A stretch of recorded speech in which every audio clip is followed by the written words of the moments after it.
अरे हंत सिद्ध सुर उपाध्याय साधु सर्व अर्थ के प्रकाशी मांगलिक उपकारी है।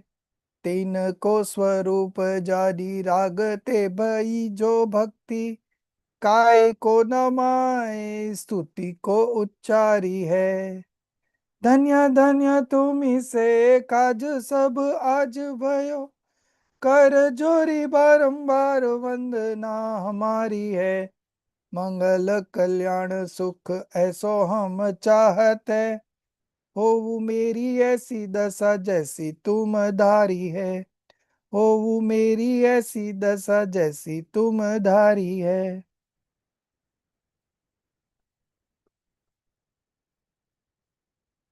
We will continue with our discussion on Samaisar summary. We were on to the stoppage section.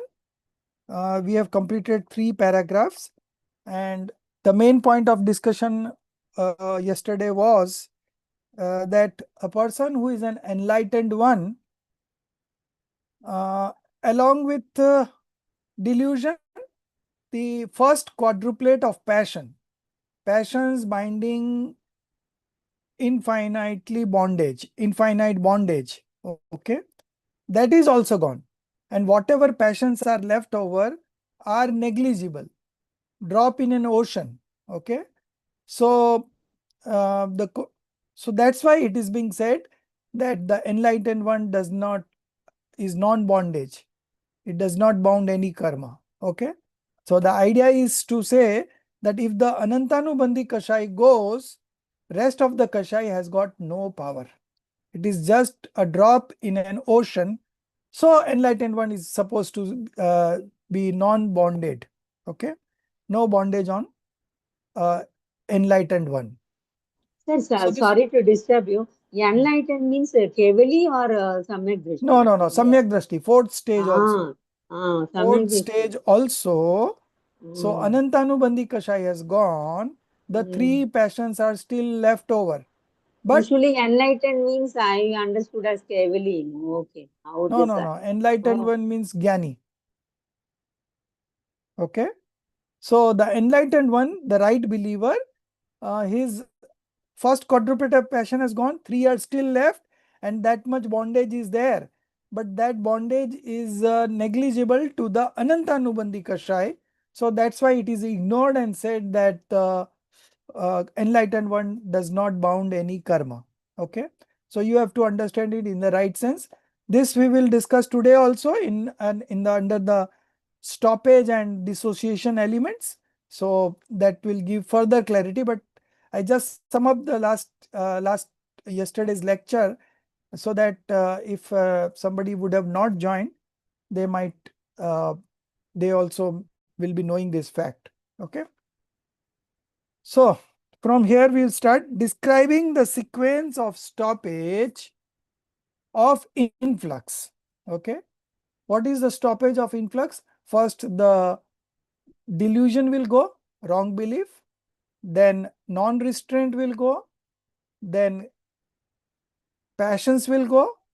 And then activities of mind, speech, and body. These are the 4 causes of influx, and this will go in this sequence only. At the 4th stage, wrong belief will go. At the 5th stage, non-restraint will go. At the 10th stage, passions will go. And at the 12th, no, mind, speech, and body will go in the 14th stage. Okay.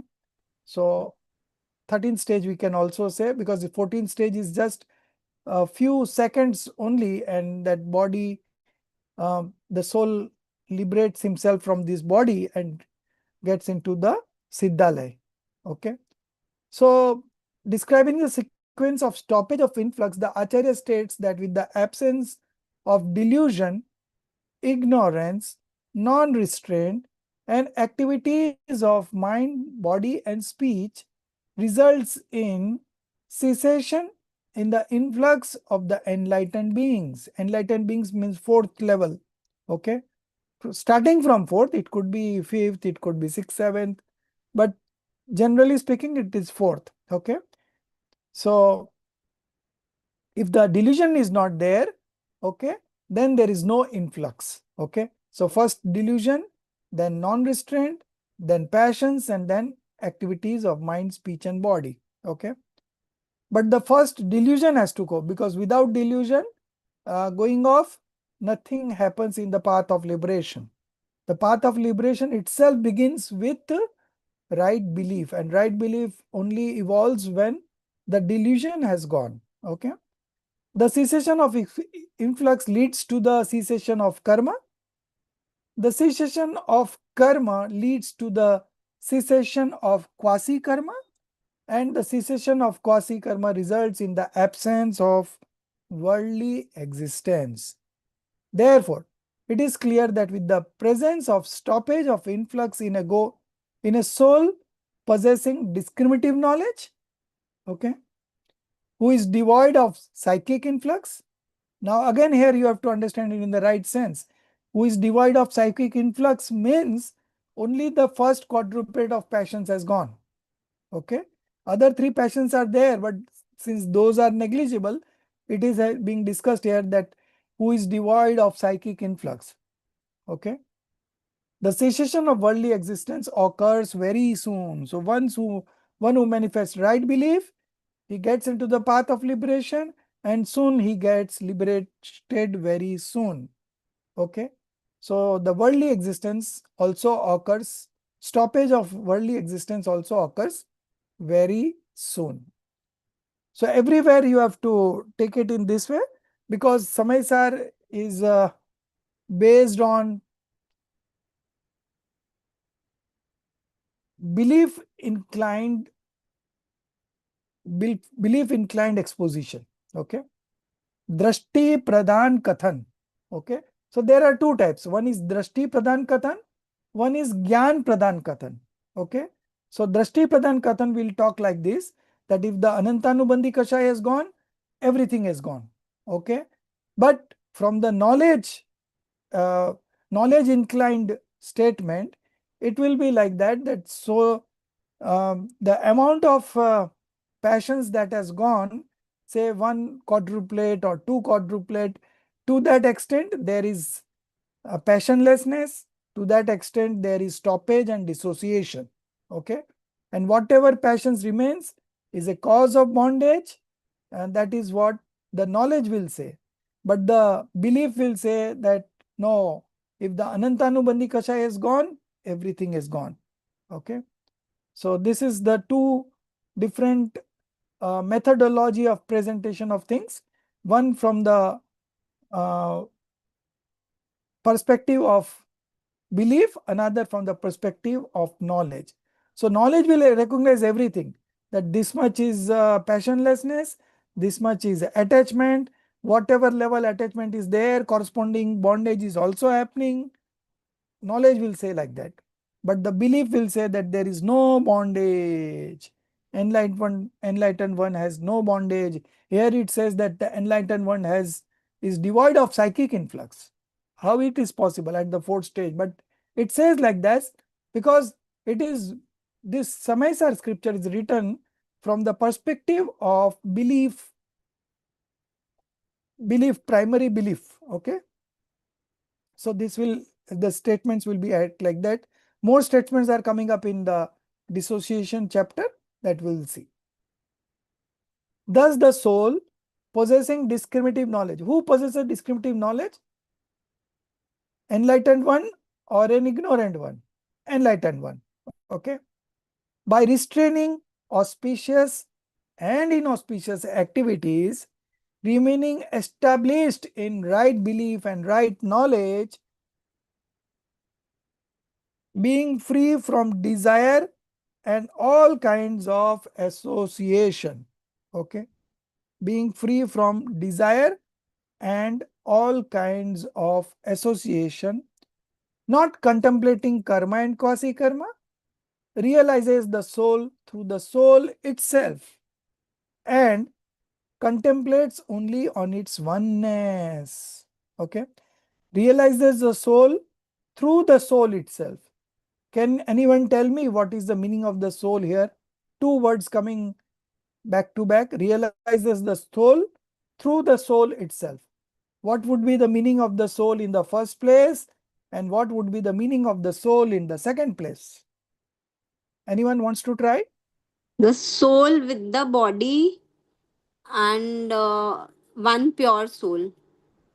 So which one is pure soul? Uh, Pure soul cannot feel, matlab the body, the No, paryai no, will first one feel. or second one in this First line? one. Huh? First one is not the pure soul. Okay. Anyone else? The soul, 1 minute, sir. So can you repeat? This line, not contemplating karma and quasi karma, realizes the soul through the soul itself. This is to do with Samyak Darshan. Pure soul is So I am number one, asking, sir. what is the meaning of the soul in the first word See, and what is the meaning of the soul in the second word? That much only I am asking. sir, that pure soul is the first one. Hmm. Realizes through the self soul. Ah. The paryaya is that word, that is Arey, second. very good, very good, very good. Excellent. Realize the soul. So that is the pure soul, which is a substance. Through the soul itself. Through the soul means modification. Okay. Paryay. Very good, Shashikalaji. Realizes the soul through the soul itself. Because whenever you will realize your soul, that realization will happen in my modification only. It will not happen anywhere else. Okay. So soul is available in every modification, irrespective of whether you are a knowledgeable one or an ignorant one, doesn't matter. Everyone, for everyone, it is the same, that always the soul is always available in the modification. Now, who will be able to experience it? The one who first accepts it and then finds it. Okay, two steps. First one is the acceptance, the second one is the finding. So if you accept, of course you will try to find it out, and if you try, you will definitely find out, because it is available. Every modification, the soul is available to be realized. If you are ready, you can get that things done. If you are not ready, then nothing could be done. Okay, so it is. Sir, sorry to disturb you. He has told, no, in this grant only, you try for 6 months, you will get it through. You will Ah, realize yourself if it is not ah. come to me like that. In the same Samay sir grant, Yes, Samay sir, Acharya has given. 34 number Kalash. Ah, 34 Kalash. 6 months time Acharya has given, कि you take retirement from everything and study the scriptures, and within 6 months you will realize yourself. Acharya Amrit Chandra Dev is giving a guarantee. Okay. So this is something that we should all have an objective to get after it and realize it, because we are ourselves pure soul, and our soul is coming into um, the modification every moment. Okay, it is appearing in the modification every moment. We have to accept it and we have to identify it. If we identify it, then the self-realization happens. That's all. Okay, the realizes the soul through the soul itself. And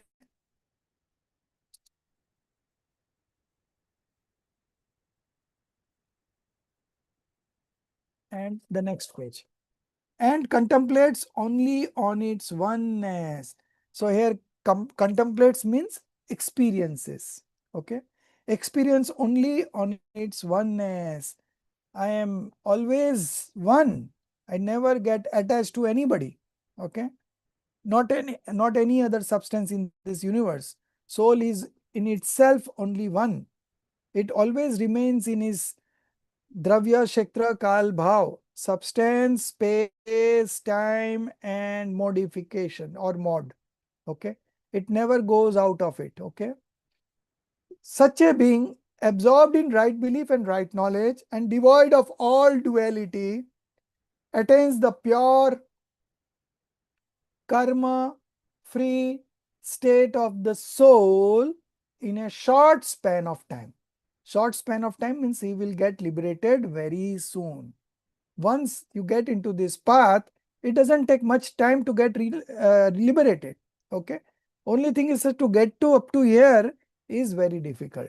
Once you get here and once you are studying it, understanding it, then it doesn't take much time. Okay. So other way around, we can say those who are destined to be liberated, they only get access to this kind of literature. Okay. So same thing. Thus, it is evident that in this section, that is the stoppage section, the Acharya has identified wrong belief and other factors as the root cause of influx. Now see, clarified. Identify wrong belief and other factors as the root cause of influx. So what would be the other factors? Wrong belief, non-restraint, passion, activities of mind, speech and body. 4 causes. And in Tattvad Sutra, 5 causes. Negligence is added in between. Okay. So, and other factors as the root cause of influx, and that the fundamental cause of stoppage of influx, which leads to the realization of the pure self nature, is discriminative knowledge. Okay. You have no other option but to practice discriminative knowledge. Okay. Concluding this section, the Acharya inspires one to cultivate this discriminative knowledge. Okay. Now the next Nirjara Adhikar, shedding of karma section or dissociation of karma section. Everywhere we are using dissociation. So I think we should use the word dissociations everywhere where the shedding comes. But even if it is shedding, doesn't make a difference because shedding also means dissociation. Okay. But we always try to have common terminology across everywhere. So most of the time we are using dissociation. In this section, a general and specific description of shedding of material karma, dravya nirjara, and psychic shedding, bhav nirjara. Then the power of knowledge, gyan shakti, and the power of detachment, vairagya shakti, has been provided. So a right believer has got only 2 tools. One is gyan and one is vairagya. Gyan means knowledge, vairagya means detachment. Power of knowledge and power of detachment, these are the 2 attributes that a right believer possesses.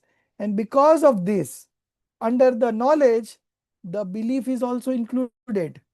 And in detachment, of course, the conduct is included.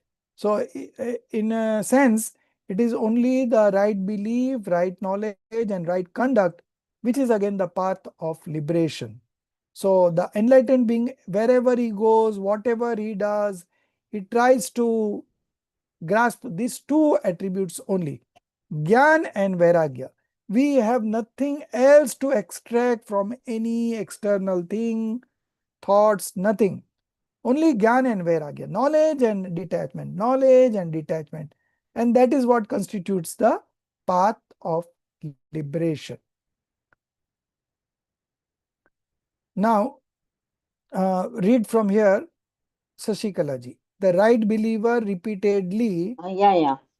The right believer repeatedly experience both sentiment and non-sentiment substances through the senses, and these serve as its instrumental causes for the shedding of karma. The same experiences become a cause for bondage for the wrong believer due to the presence of attachment and other passions. The same experiences do not lead to future bondage in the absence of attachment and passions. For the enlightened one, it serves as a means for shedding material karma. Shall I continue? Yeah, continue. One more paragraph. When a living being experiences external substance due to the fruition of karmas as an instrumental cause, sentiments of pleasure or pain inevitably arise. In the case of one with wrong belief due to attachment and other passions, these sentiments lead to future bondage, and those karmas that fructify dissipate. That is my point. Therefore, it is not considered shedding of karmas. A wrong believer always binds karma while indulging in external substances, whereas a one with the right belief, being free from attachment and other passions, experiences psychic shedding without creating new bondage. Therefore, it is considered a shedding of considered considered a shedding of karmas. Thus, it is said that even when one with the right belief engages with external substances, it is shedding karma. Just as a physician consuming poison does not die, and a person drinking alcohol with disinterest does not become intoxicated. Similarly, an enlightened one experiences the fruition of material karma and engages with external substances with disinterest, does not bind karma. Stop. So see, the right believer repeatedly experiences both sentient and non-sentient substance. Chetan, achetan. Okay. Through the senses, and these serve as an instrumental cause for the shedding of karma. Okay. Uh, and these serve as an instrumental cause for the shedding of karma. The same experience became a cause for bondage for a wrong believer due to the presence of attachment and other passions. Okay. So the right believer, do the right believer have an attachment if it is in the fourth stage? Without interest on that. No, but the right believer in the fourth stage has Yes, sir. attachment or not attachment. Sir, yes, they have attachment, sir. So here it is says that it does not have attachment. The same experience becomes a cause of bondage for the wrong believer due to the presence of attachment and other passions. And for the right believer, the attachments are not there. It is said, right? But again, you have to mean that attachment is not there means anantanubandhi attachment is not there. The other three are there, but the bondage is so mild that it is ignored. Okay. So you have to understand it in the right sense. These things will keep on repeating in this full section. Okay. Okay. The same experience do not lead to future bondage in the absence of attachment and passions for the enlightened one. Now, enlightened one at the fourth stage doesn't have absence of attachment. But here it says it has got absence of attachment and passions for the enlightened one. It serves as a means for shedding material karma. So generally what is happening in an ignorant being, the old karmas are coming into fruition, and while it is coming into fruition, the psychic karma is manifested, and as the psychic karma is manifested, new bondage is also happening. So it's a cycle going on where old karmas are coming into fruition. With that effect, there is a psychic karma happening, and with that psychic karma happening, new bondages is happening. Okay, so this cycle goes on. But for an enlightened one, the old karmas are coming into fruition, and he is not manifesting psychic karma, so the new bondage is not happening. Okay, so for the enlightened one, there is only rise of karma and detachment. And for the ignorant one, rise of karma, again attachment, rise of karma, again attachment. And in this way, the cycle goes. But for the enlightened one, the same thing is a cause for shedding of material karma. Okay, because it does not manifest psychic karma. Why it does not manifest psychic karma? Because he is practicing discriminative knowledge. Okay, so in that situation he practices discriminative knowledge and he doesn't manifest attachments or aversions, so automatically the shedding of karma happens. Okay, when a living being experiences external substance due to the fruition of karmas as an instrumental cause, sentiments of pleasure and pain inevitably arise. In the case of one with wrong belief, due to attachment and other passions, these sentiments leads to future bondage, and those karma that fructify dissipate. Okay, so the karma that is coming into fruition, they give the fruits and they dissipate, they get detached. Okay, therefore it is not considered shedding of karmas. Why it is not considered shedding of karmas? Because simultaneously new bondage is happening, no? So it is not shedding of karma. A wrong believer always binds karma while indulging in external substance. whereas a one with right belief being free from attachment. Now again you have to understand in this sense, whereas a one with right belief being free from attachment and other passions experiences psychic shedding without creating new bondage. Okay. So being free from attachment means, again in that sense, that Anantanubandhi attachment is not there, but the other three are there. But that has been ignored. Okay. So we have to understand this way. Otherwise, only the Aryant is free from attachment. Okay. At the 12th stage, you manifest complete detachment, and that is the stage that there is no attachment. Okay. But prior to that, there is attachment, but it's ignored, and just because the Anantanubandhi attachment is not there, so the enlightened one is said to be without attachment. Therefore, it is considered a shedding of karmas. Thus, it is said that even when one with right belief engages with external substance, it is shedding karma. Just two examples. First of all, physician. So not like modern physicians, allopathic medicines, but in those days there used to be Vaid. Vaid means Ayurvedic doctor. Okay. This allopathy has come into existence since last 100 years, 125 years. Earlier there were only Vaid, Ayurvedic. They used to see your pulses and they will say what's happening, what's not happening, no X-ray, nothing, nothing, nothing.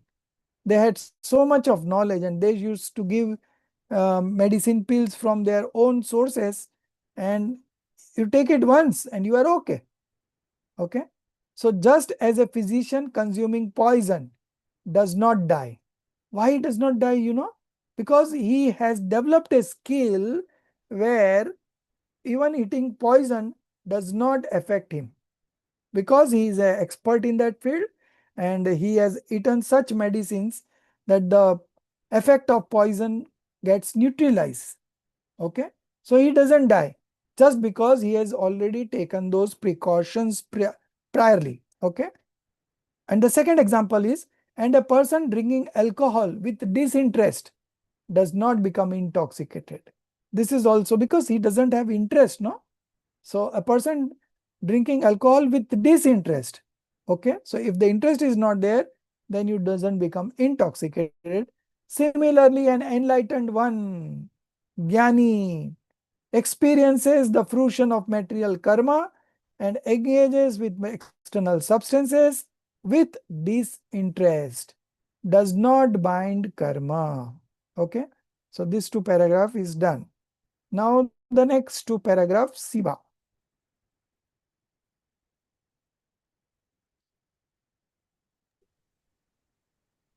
Thus, it is clear that due to the strength of knowledge and detachment, one who is enlightened and detached may engage with sensory objects, yet it is not considered engaging in them.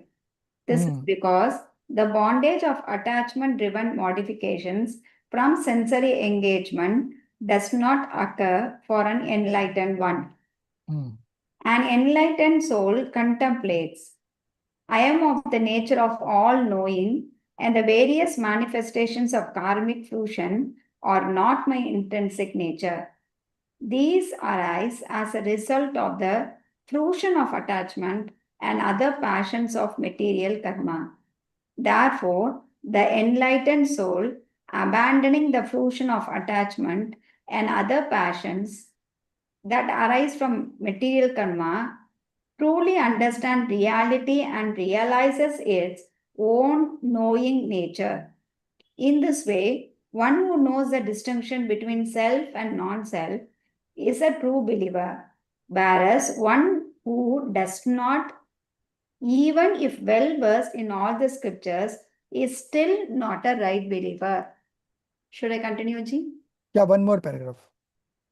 Thereafter, the Acharya, inspiring one to attain the fundamental stage of refuge, states that the soul should always abandon the non essential external substances and their modifications and experience itself as steady, definite, and of singular intrinsic nature. So, Sensory. bus. Thus, it is clear that due to the strength of knowledge and detachment, Gyan and Vairagya, okay, the true attributes of a right believer, okay. So, right believer has the strength of knowledge. So, knowledge means it is not only knowledge, but the belief is also included in that.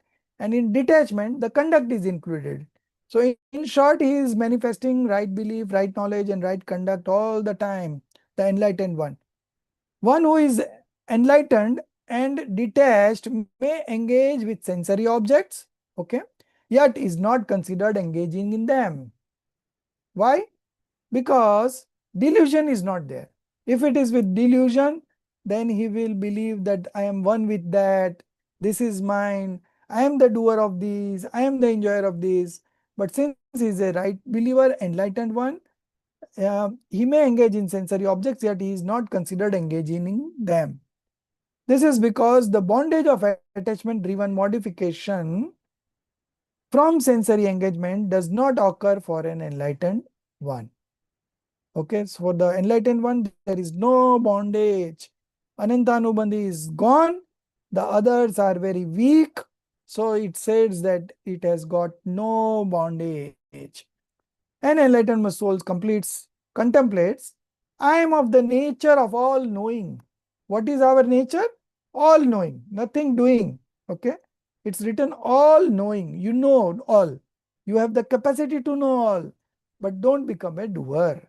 I am of the nature of all knowing, and the various manifestations of karmic fruition are not my intrinsic nature. Because this various manifestation of karmic fruition has arisen by not by taking shelter in the self. It has just arisen because we are inclined outside. So when we are inclined outside, then this kind of modification occurs. Okay. So this karmic fusion are not my intrinsic nature. Okay. Various manifestations of karmic fruition are not my intrinsic nature. These arise as a result of the fruition of attachment and other passions of material karma. So those acts as a instrumental cause, and here the toxic emotions are evolved in the soul's modification. Therefore, the enlightened soul, abandoning the fruition of attachment and other passions that arise from material karma, truly understands reality and realizes its own knowing nature. Oh, I am only a knower and not doer. I've been believing that I was doing, I'm doing, but we never did anything. Okay. We were a knower, we are a knower, and we only remain as a knower, whether we believe it or doesn't believe it. The nature of things doesn't change. Okay.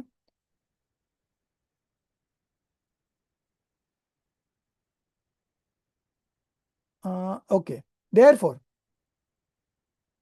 no, one paragraph is still low. I'm in the middle of that paragraph. Yes. Therefore, the enlightened soul, abandoning the fruition of attachment and other passions that arise from material karma, truly understands reality and realizes its own knowing nature. So we were here, own knowing nature. In this way, one who knows the distinction between self and non-self. Self is swa, non-self is par. Swa par ke bhed vigyan is a true right believer. So true right believer knows self as self, knows non-self as non-self. So that's why he's a true right believer. Whereas one who does not, even if well versed in all the scriptures, is still not a right believer. So the distinctions between self and non-self, that is only discriminative knowledge, and we have to train our knowledge so he grasps self as the self and non-self as the non-self. Never mixes self with non-self, non-self with self. No. That's why he is a right believer. Thereafter, the Acharya, inspiring one to attain the fundamental state of refuge, states that the soul should always abandon the non-essential external substances and their modifications and experience itself as steady, definite, and of a singular intrinsic nature. Sir, Steady that is still. sorry to interrupt you. Non-essential, what they given in Hindi, apadat. Abadbhut. Abadbhut means that this position is not mine. Okay, apadaput, bhuta. Apadbhut. A means Okay. nahi. Pad Night means pad means position. position And and yeah, bhuta is bhut means hona. So this oh is no. not Okay. my position. I am only Yeah. a knower. Okay. And ashraya pada means you take shelter in yourself. Yes, yes. Ashraya Fundamental bhuta state pada. of refuge. Yeah. Okay. Thank you. Now, next two paragraphs. Darshit ji.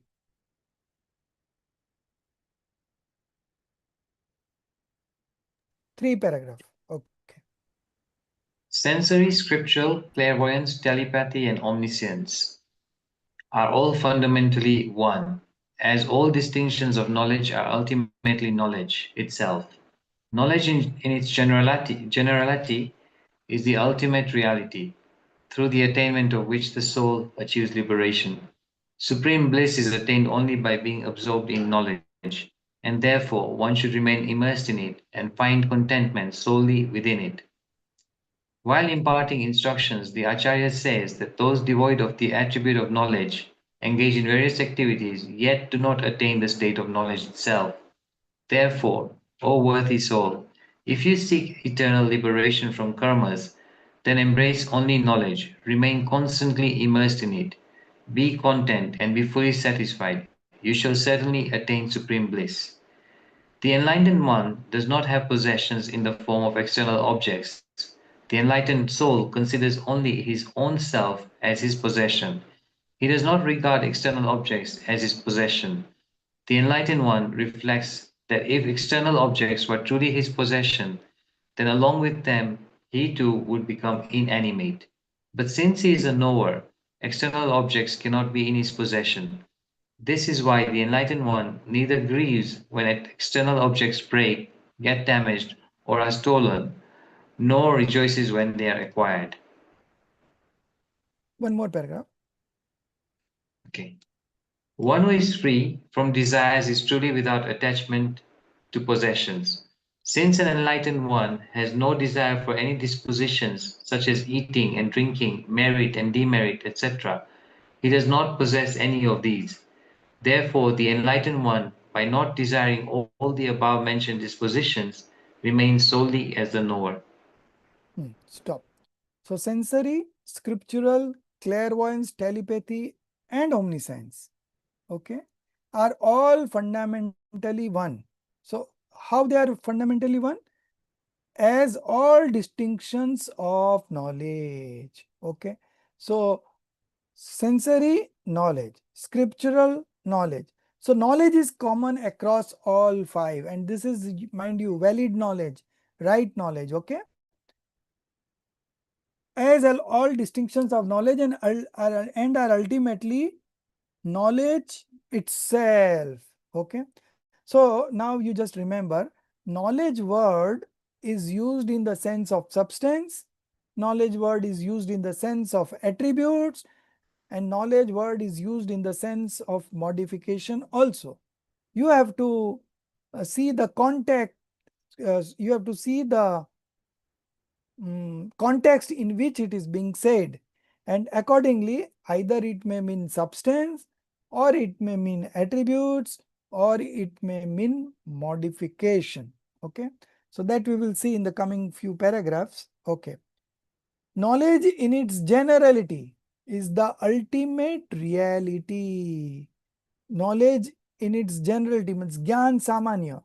Okay, so there is one general knowledge in its generality and knowledge in its specificity. Okay, samanya and vishesh. So vishesh is all passions, auspicious, inauspicious sentiments, then thoughts, then concept, psychic conceptualization. Okay, so all these are vibhav, vishesh, and samanya is pure soul. Okay. Knowledge in its generality is the ultimate reality, through the attainment of which the soul achieves liberation. Supreme bliss is attained only by being absorbed in knowledge. So here absorbed in knowledge means what? Absorbed in pure soul. So here knowledge means pure soul substance. Okay. Because it says that being absorbed.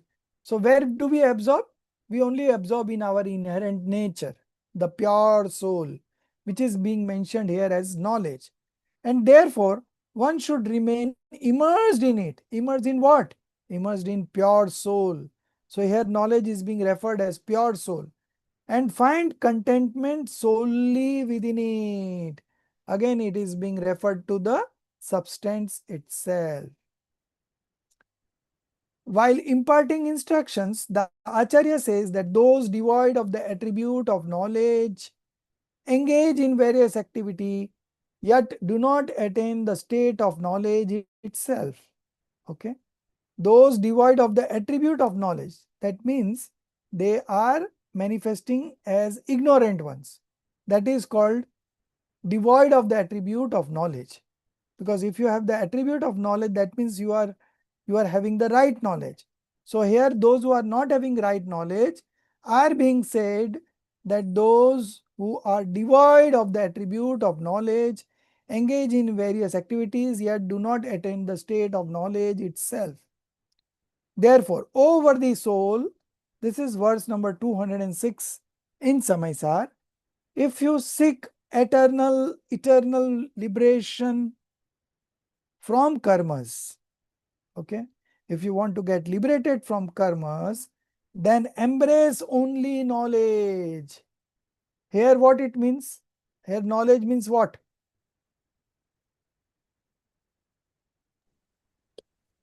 So, Right. right belief.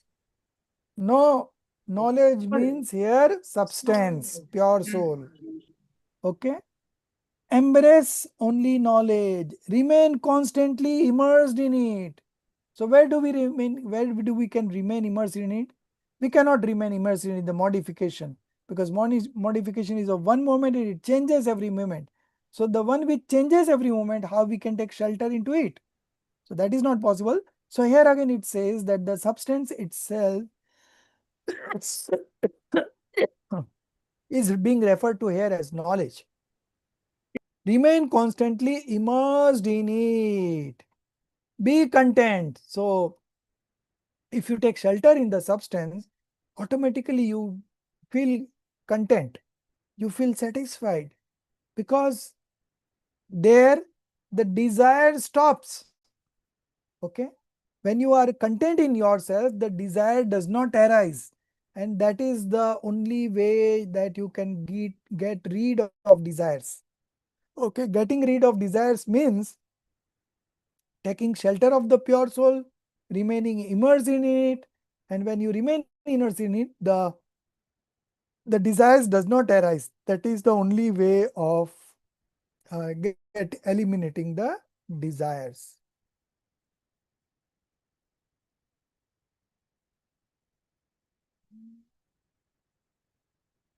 And be fully satisfied. You shall certainly attain supreme bliss. Okay. So I'll say in Gujarati, Ama sada pritivanт ban, Ama sada संतुष्ट ने, आनाति बन तू तृप्त तुझने, सुख अहो उत्तम थसे. First you identify the soul, and once you have identified the soul, then you remain immersed in it. Everything will happen automatically. You have nothing on your head to do anything. Okay. If you realize it this way, then you will realize that, oh, I am only a knower and not doer. So why should I take responsibility for all those activities? Okay.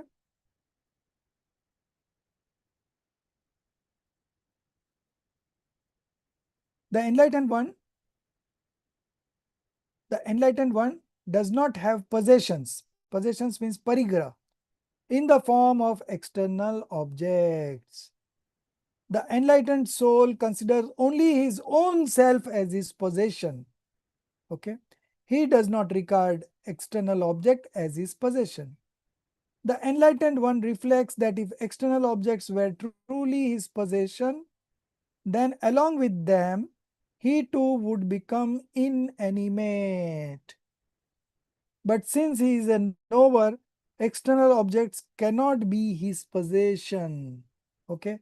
The enlightened one, what he does, reflects that if external objects were truly his possession, then along with them, he too would become inanimate, inert, jad. Okay. But since he is a knower, external objects cannot be his possession. Because I am a soul and I am a knower, I don't have any attachment or with any other substance in this universe. I am alone myself. Okay. This is why the enlightened one neither grieves when external objects break, get damaged, or are stolen, nor rejoices when they are acquired, because they are not mine in the first place. So when they are not mine, how does it make a difference whether it gets breaked, damaged, or they are getting acquired? No. The enlightened one remains neutral in both the states. He does not develop a feeling of attachment when the external objects are acquired, and he does not feel uh, depressed or stress when these external objects break or get damaged, because it was not his in the first place. He knows very well. Okay. One who is free from desires is truly without attachment to possessions. Okay. Since an enlightened one has no desire for any disposition, so the enlightened one has no desire. Is it true? Interpret it in the right sense. Darshit ji.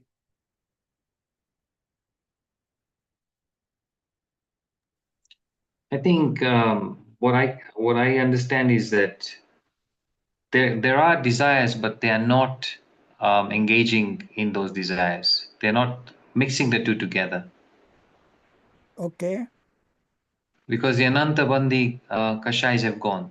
So Anantanubandhi desire has gone, and whatever desires remain, they are very minuscule. They are ignored, and they say that the enlightened one has no desires. But you have to understand it in the right sense. Good try. Very good. One who is free from desire is truly without attachment to possession. Since an enlightened one has no desire for any disposition, such as eating and drinking, merit and demerit, etc., he does not possess any of these. Therefore, the enlightened one, by not desiring all the above mentioned disposition, remains solely as the knower. Okay. Now, from here, Jinali, you read.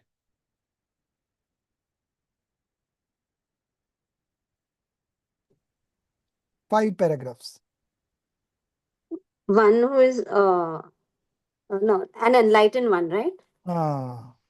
An enlightened one, while enduring the fruition of present karmic conditions with detachment, does not desire the fruition of future karmas, because both the experiencing state, Vedaka Bhava, and the experience state, Vedya Bhava, perish at every moment.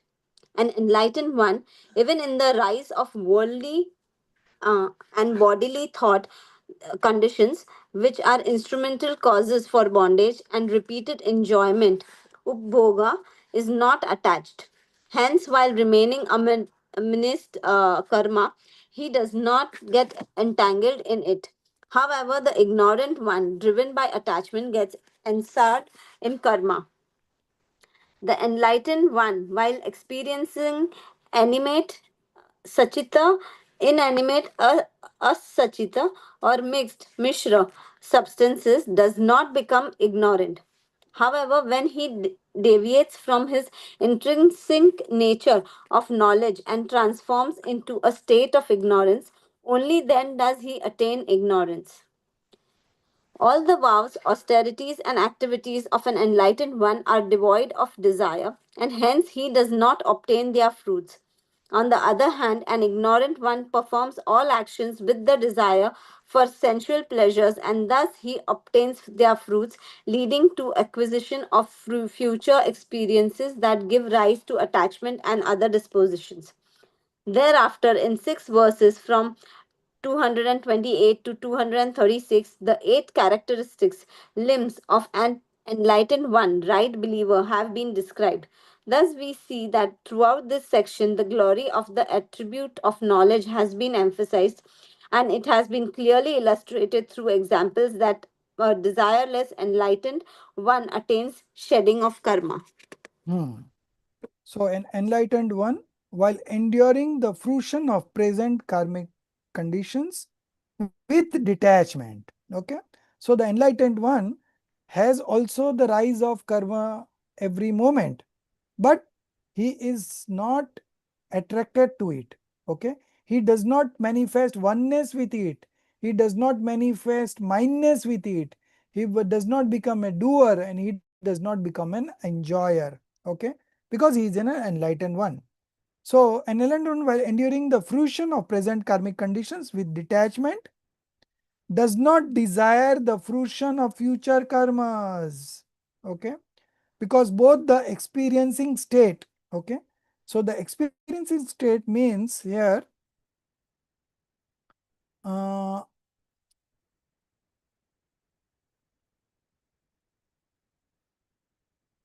experiencing state here means the object. Okay. The one who is experiencing is the substance. Okay.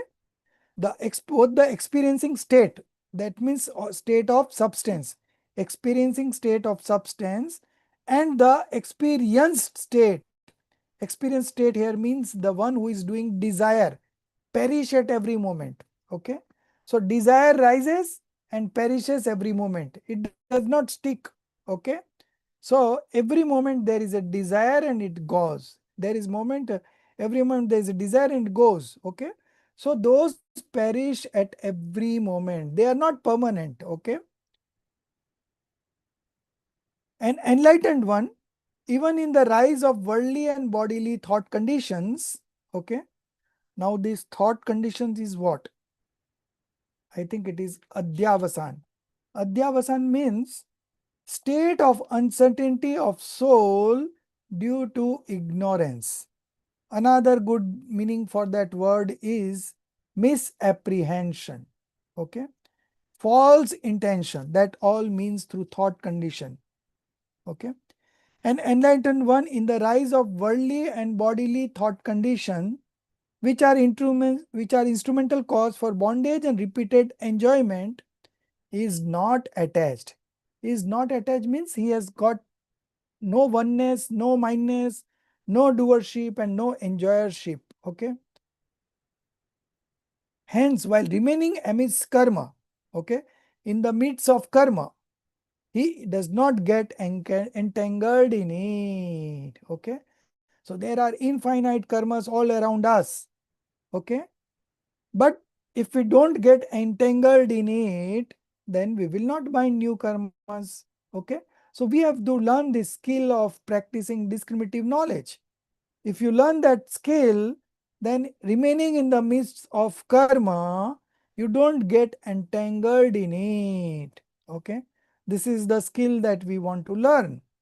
However, the ignorant one, driven by attachment, oneness, mindness, doership, and enjoyership, gets ensnared in karma, gets entangled in karma, and his worldly existence goes on increasing and increasing and increasing. Okay. He cannot put a full stop to his worldly cycle. The enlightened one, while experiencing animate, Sachit, inanimate, asachit, or mixed, mishra substances, does not become ignorant. Okay. Even while experiencing means while knowing Sachit, Achit, and Mishra, he does not become ignorant.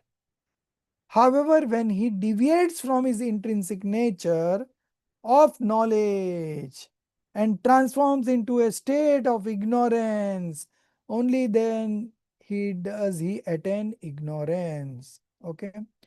However, when he deviates from his intrinsic nature, so the intrinsic nature of the soul is just to know and not do anything, but it deviates from his intrinsic nature of knowledge and transforms into a state of ignorance, only then does he attain ignorance. All the vows, austerities, and activities of an enlightened one are devoid of desire, and hence he does not obtain their fruits. Okay. So enlightened one doesn't have desire means the anantanubandhit desires are not there. That much only. Okay. On the other hand, ignorant one performs all actions with the desire for sensual pleasures, and thus he obtains their fruits, leading to the acquisition of future experiences that give rise to attachment and other dispositions.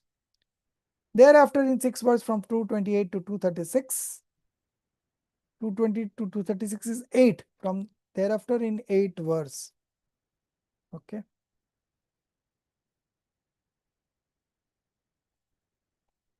Let me see, it is 8 words or 6 words. Bandha Adhikar.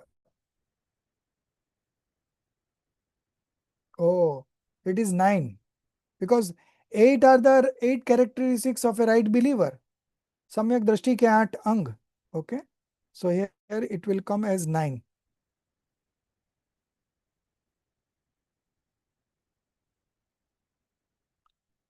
You can change it in your copy. Thereafter, in 9 verses from 228 to 236, including first and the last, so it is 9. The 8 characteristics of an enlightened one have been described. Thus, we see that throughout this section, the glory of the attribute of knowledge has been emphasized, and it has been clearly illustrated through examples that a desireless enlightened one attains shedding of karma. Now, the next element is Sir, bondage 1 section. Yeah. minute. Sir, Yes. what you told to change it to 9, 8 characteristics of limbs of an enlightened one. No, thereafter in 6 verses. So 6 is not there, 9 is there. Aha, that one. Sorry. Okay. 9 verses. Yes. Okay. And numbers are also given 228 to 236. So 28, 29, 30. Then 1, 2, 3, 4, 5, 6. So total 9 verses. Okay. Now, bondage section. So only first 2 paragraph. Who will read? I'll read. No, Rajeshri ji. Okay. Bondage section. Attachment, aversion, and delusion are the causes of bondage. Establishing this, the Acharya states that a wrong believing soul is filled with attachment and other passions, and thus, while engaging in various activities, it becomes bound by karma. However, a right believing soul, even while performing the same actions, does not become bound by karma due to the absence of attachment and other passions. Therefore, the root cause of karmic bondage is attachment and other passions. A wrong believer believes, I kill others, I give them life, I make them sad or happy, and the others do the same to me. However, these beliefs, being baseless, are therefore false, because all living beings die due to exhaustion of their lifespan, determining karma. Life lived due to its rise, and similarly experience happiness and suffering due to the fruition of their own karma.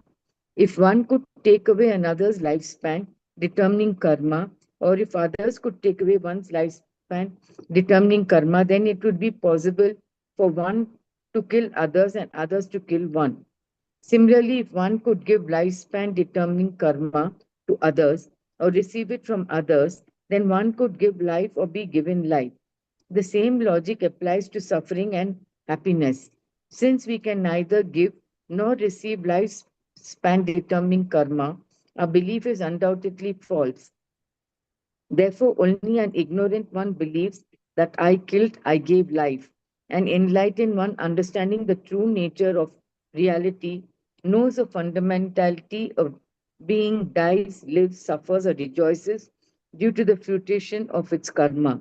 A knowledgeable one firmly understands I cannot kill anyone, give life to anyone, and make anyone sad or happy, nor can others do anything to me. Hmm. An One, ignorant one, soul one more paragraph. An ignorant soul's belief that I can make others sad happy is a cause of bondage. It is due to these false intentions that the bondage of both sinful, pap, and meritorious, punya, karma occurs, not due to any specific action. Hmm. So now this is the bondage element, how the bondage is being done. So attachment, aversion, and delusion are the cause of bondage. Okay. So again here delusion is included. Only attachment and aversion is not the cause of bondage, but along with delusion, it is a cause of bondage. Okay. Est- Establishing this, the Acharya states that a wrong believing soul is filled with attachment and other passions. And thus, while engaging in various activity, it becomes bound by karma. Why? Because he becomes the doer. Okay. He has oneness with that, he has mindness with that, he becomes a doer and he becomes an enjoyer. And that's why he is bounding by karma. Okay. However, a right believing soul, samyak drashti, even while performing the same actions, does not become bound by karma due to the absence of attachments and other passions. Okay. Therefore, the root cause of karmic bondage is attachment and other passions. So again, correct this statement, the root cause of karmic bondage is attachment and other passions. What is the root cause of karmic bondage? Yesterday also we Attachment and discussed. delusion. Yes, first you have to mention delusion. So here attachment means along with delusion. Okay. It is not without delusion. If delusion is gone, then the anantanubandhi attachment is gone. And whatever is left over, they are negligible. So they are ignored. Okay.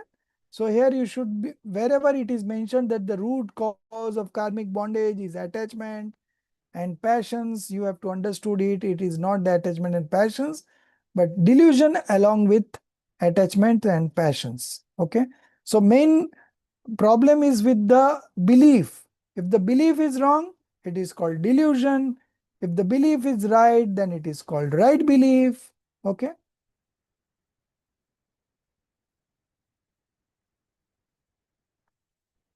A wrong believer believes I kill others, I give them life, I make them sad or happy, and others do the same to me. So a wrong believer believes that, because the fundamental principle, the first principle that we have in Jainism is one substance is independent of another substance. One substance cannot do anything for the other substance. Okay. So your idea that I kill others, I give them life, I save them, I make them sad or happy, and others do the same to me, this is all wrong belief. However, these beliefs being baseless are therefore false. Why it is baseless? Because nobody can kill others. If its lifespan determining karma is still there, nobody can harm him, kill him, nothing. And if his lifespan determining karma is over, nobody could save him. Okay. However, these beliefs being baseless are therefore false, because all living beings die due to the exhaustion of their lifespan determining karma, live due to its rise, and similarly experience happiness and suffering due to the fruition of their past karmas. So here happiness and suffering means the worldly happiness, not the eternal bliss. Okay.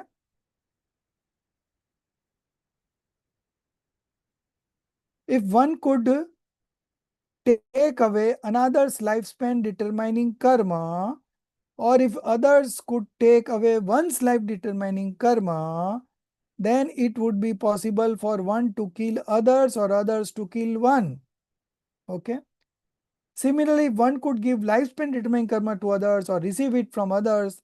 Then one could give life or be given life.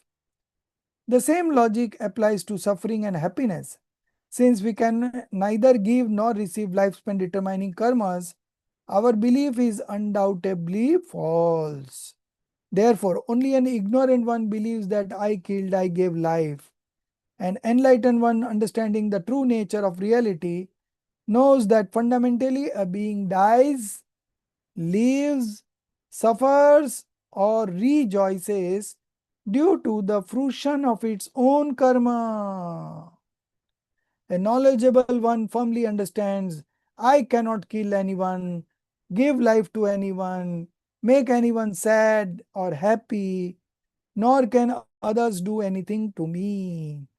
Such a good state, fearless state, where you know that nobody can harm anybody and nobody can do good for anybody. So there is no expectations from anybody. Okay. And when you don't have expectations, you have scope to get immersed in yourself. Okay. So this is it. Sir, can So, I tell something, sir? yeah. So I think so. This whole subject has come in this summary. It has explained fully, beautifully. I think so. Hmm. If we understand this, the whole book is understood. It's Definitely, explained. definitely, definitely. It's explained very well in this paragraph. The Hmm. whole thing is summarized and explained very well. Hmm. It, that I feel. I don't know about So others, but what is the first thing that you should do? Tell me, Rajeshri ji. If you have understood, you tell we, me what should be our target. no, not a target. It should be that we don't blame anyone, and nor do Huh? we think that we are the doers of everything. That's the Okay. main thing. That's what I've understood is you be That as you means are. that means the Karma is wrong going to, belief has to go first. yeah, that's the thing. But it's This is the explained fact very that well. I cannot Yeah. save anybody. I cannot help And, anybody. I cannot yeah, kill anybody. Right. and So we this can't is the blame fact. anyone for anything. I Yes. feel that, yeah, Everything is happening and, independently. No one is a doer of another things. Okay. So if you yeah, understand things in the right perspective, then you are a right believer. And yeah, if you believe otherwise, then you are a wrong believer. So the first yeah, thing that we need to do is get rid of delusion, wrong belief, okay, and manifest right belief, okay. yeah, For yeah, manifesting right belief, you have to know some facts. So you have to know those facts and you have to understand. So if you understand it properly, then your wrong belief will go away, and that is the beginning of the path of liberation. Before that, nothing is happening. So our all energy, our all time is dedicated to get rid of the delusion in the very first place. Okay. And for that, you need to read the scriptures time and again, contemplate on it, and arrive at a decision. Okay. And with the decision, it automatically gets unfold in your modification and you manifest right belief. Okay. An ignorant soul's belief that I can make others sad or happy. Okay. So this is the ignorant soul's belief. Whereas in the reality, nobody can make happy to me, nobody can harm me, nobody can make sad, right? No karmas can make sad to me. Okay. So this kind of wrong belief is the main cause of bondage. It is due to these false intentions. Now, this false intentions, the Hindi word is adyavasan. Okay. And then in the next paragraph, the same word is appearing and they have written meaning as thoughts conditions. Okay. If these thought conditions exist, okay, that is the next paragraph. So what is this thought conditions? What is this false intentions? What is this adyavasan? So I will first explain that word, then only we can understand the whole meaning. Okay. So, so these thought conditions, it means state of uncertainty of soul due to ignorance. Okay.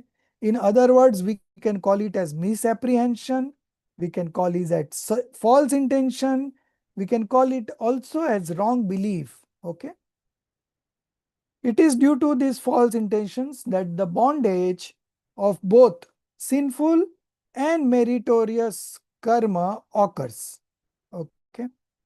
Bondage of both pap and punya occurs, but not the pure manifestations manifest. Okay. Only pap and punya and pap, and this has been going on since time immemorial. So what's new? So now you learn the practice of discriminative knowledge and manifest the pure sentiment, Shuddhopyog. Okay.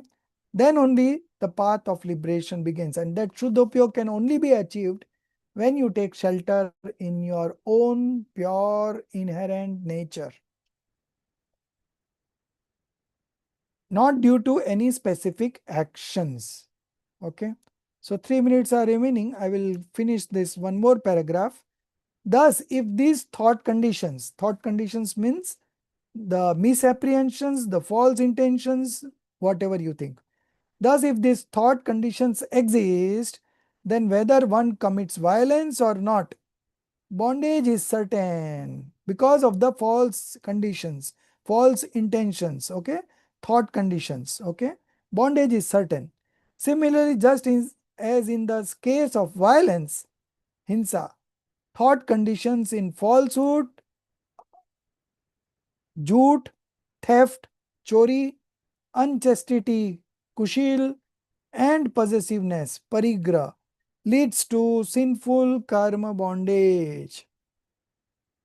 On the other hand, thought conditions in non-violence, ahimsa, truthfulness, satya, non-stealing, acharya, celibacy, brahmacharya, and non-possessiveness, aparigra, causes the bondage of meritorious karma. So what is all these non-violence, truthfulness?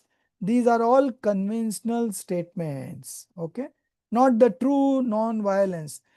True non-violence is detachment, passionlessness, okay? So this is just conventional ahimsa, conventional truthfulness, conventional non-stealing, like that. Okay, 2 minutes remaining. So I will just finish this paragraph also. So I think thought conditions will be more clear.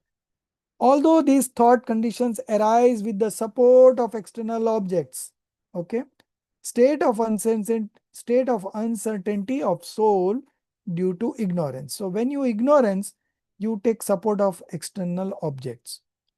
Although these thought conditions arise with the support of external objects, bondage does not occur due to the objects themselves, but solely due to these thought conditions. That is ignorance, wrong belief, okay? Since thought conditions alone are the cause of karmic bondage, and it is also through instrumental cause of thought conditions that a soul on the path of liberation becomes free from karma, then the belief that I bind karma, I relinquish karma, is naturally proven to be false. Okay.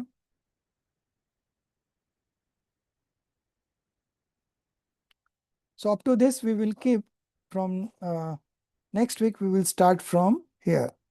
Okay. So today is lecture 24.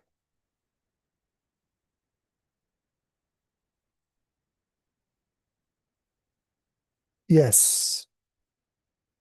Okay. So we'll continue from here, the bondage section. Then we will move to the liberation section. And then, of course, the last section, Sarva Vishuddh Gyan Adhikar, section on absolute pure knowledge. That's a longer chapter section. But anyway, I think we'll be finishing in the next week this Samaisar summary. And then from next week onwards, we will start with original Samaisar Anunshilan part 1. Okay. Where we will be discussing each verse, each kalash in detail. Okay. Okay. Any questions for today? Quick questions? I have a question. Yes. In the previous paragraph, we talked about non-violence, and then you said Okay. true non-violence is. I didn't catch that part. True non-violence is what? 1 minute. Huh? Yeah. On the other hand, thought conditions in non-violence, truthfulness, that all. Yes. Yes. So those are all conventional statement, because again the cause is the bondage of meritorious karma. Okay. From real point of view, non-violence means vitrakta. But here non-violence is a cause of the bondage of meritorious karma. Okay. So that means the conventional non-violence, the conventional truthfulness. Okay. Because Okay. Thank you. it is a cause of bondage. If it would have been the pure um, non-violence, that means the true non-violence, then it would be passionlessness, detachment. That is true non-violence. Okay. But this is conventional non-violence, and that's why it is a cause of bondage of auspicious karma. Okay. Anything else? Jajnendra, Okay. sir. Yeah. So repeat it again and again. You will Sir, understand better. Little bit of effort, and this will pave the way for the actual samaisar that we are going to start after the next week. Yeah. Yeah, Priyanka ji, how many days you were absent? 2 months or 1 no, month? sir. 1 month, sir. 1 month. But you could, if you were in India, you could have always connect to the class. Why miss the class? True, sir. So just a lot was going on. I would just keep it And short. you were here, so your mom was here, your nanny was there, so they could have taken care of your kid. So my idea is to don't miss class unnecessarily. If it is very urgent, fine. Otherwise, don't find a reason to miss the class. You can keep all your engagements, on at other times, because this is only twice a week that we connect, and that also for 1 hour and 15 minutes. So priority would be, if you don't attend live, then it would be very difficult for you to understand through recordings. Okay.